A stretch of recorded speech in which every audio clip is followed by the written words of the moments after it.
présentation. Merci également à notre honorable assistance d'être présente aujourd'hui avec nous. Moi, je vais être très bref, non pas parce que je dois partir, mais parce que l'honorable assistance, c'est pertinemment l'émission du CF. Donc, je ne vais pas revenir sur l'émission du centre que je gère, mais je voudrais m'inscrire dans la thématique tout en me mettant dans la peau des entreprises. Aujourd'hui, un taux de 2%, si l'on fait une corrélation avec le contexte socio-économique de la région, en particulier, le taux de chômage est élevé, l'intention de création d'entreprise est élevée, l'auto-entrepreneuriat recherché, et un résultat que j'estime personnellement être un résultat médiocre. Et si l'on pioche davantage, on constatera que c'est un taux qui a été réalisé par 2 entreprises dans le cadre du programme IPTIE. Je pense. Le problème n'est pas là. Aujourd'hui, à mon sens, on ne doit pas diagnostiquer l'existant, on ne doit pas pleurer le passé. Aujourd'hui, on doit mettre en place un plan d'action 2016 qui prend en considération un élément qui est très important, qui est la territorialisation d'une stratégie nationale.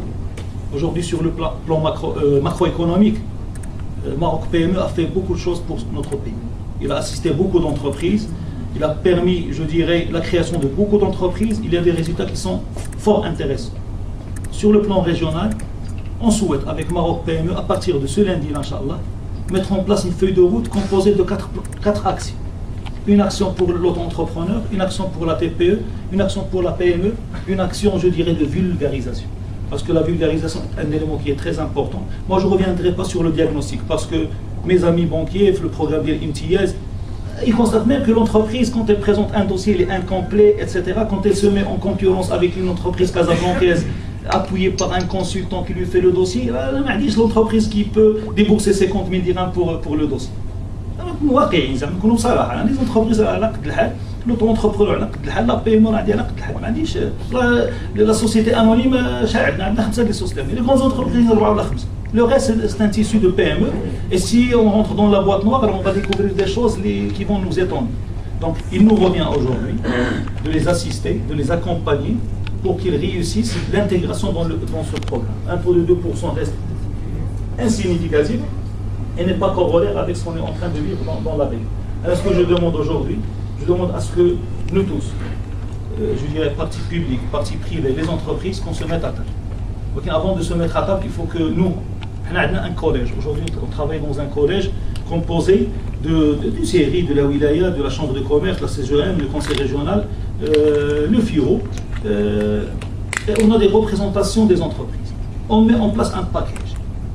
Mais que Maroc PME nous assiste aujourd'hui pour diagnostiquer vraiment la région, pour diagnostiquer vraiment le besoin de la région, pour qu'on puisse savoir quel type d'aide, d'appui peut-on donner à cette entreprise. Et on revient vers ces gens-là avec un package. Vous voulez ce financement qu'on peut l'appeler croissance, développement, innovation, ce que vous voulez.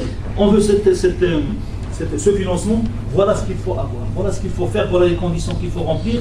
Si vous remplissez les conditions, vous aurez ce résultat. Si vous ne remplissez pas les conditions, vous n'avez pas les résultats avec nous, allez chercher ailleurs. Là, on a commencé à travailler avec nos amis banquiers, on a travaillé avec le FIRO, on a travaillé avec pas mal de pourvoyeurs de fonds. Avec Maroc PME, ce que je souhaite sincèrement, c'est qu'on se mette à partir du lundi, d'établir cette feuille de route, et on reviendrait vers les entreprises pour dire, bon, écoutez, voilà votre package Maroc PME, voilà ce qu'on peut faire ensemble. Ça, c'est un premier point. Un deuxième point. Si on revient sur la technopole et l'agropole et le parc de Slouane, Sisma peut-être va revenir tout à l'heure sur cette question-là. Nous avons les parcs industriels, je dirais, dédiés pour accueillir l'entreprise. Aujourd'hui, il y a un fort problème de valorisation, pas de commercialisation. Les gens, ils ont acheté des terrains, mais ils ont des problèmes pour développer. Et si on ne met pas, je dirais, aujourd'hui des mécanismes financiers souples, capables de pousser l'entreprise à se créer, on n'aura rien réussi. Donc l'idée est de mettre en place un package de financement croissance, et là on peut vraiment l'appeler croissance, pour permettre à l'entreprise qui a son terrain de créer son affaire et de la faire développer. On a tenté avec nos entreprises. Les entreprises, ça, on a fait la faute, les entreprises, parce que cette année on a organisé, ma Rachid, c'est Rami, une matinée sur le programme MTS. On a ramené des consultants pour expliquer à nos entreprises c'est quoi le programme MTS, qu'est-ce qu'il faut faire, qu'est-ce qu'il faut pas faire. On était prêt à les assister à établir le dossier. Malheureusement, à La Réunion, on a reçu 4 entreprises. Quel un problème de vulgarisation de l'information. Donc on doit travailler sur ce plan d'action. À partir de lundi, moi je suis à votre disposition avec tous les autres membres. Les membres qui constituent le comité régional du climat des affaires sont disposés aujourd'hui à recevoir un chargé de mission de Maroc PME pour qu'on mette en place une feuille de route pour nos entreprises, mais également pour la sensibilisation et la vulgarisation de l'information. Et je vous remercie.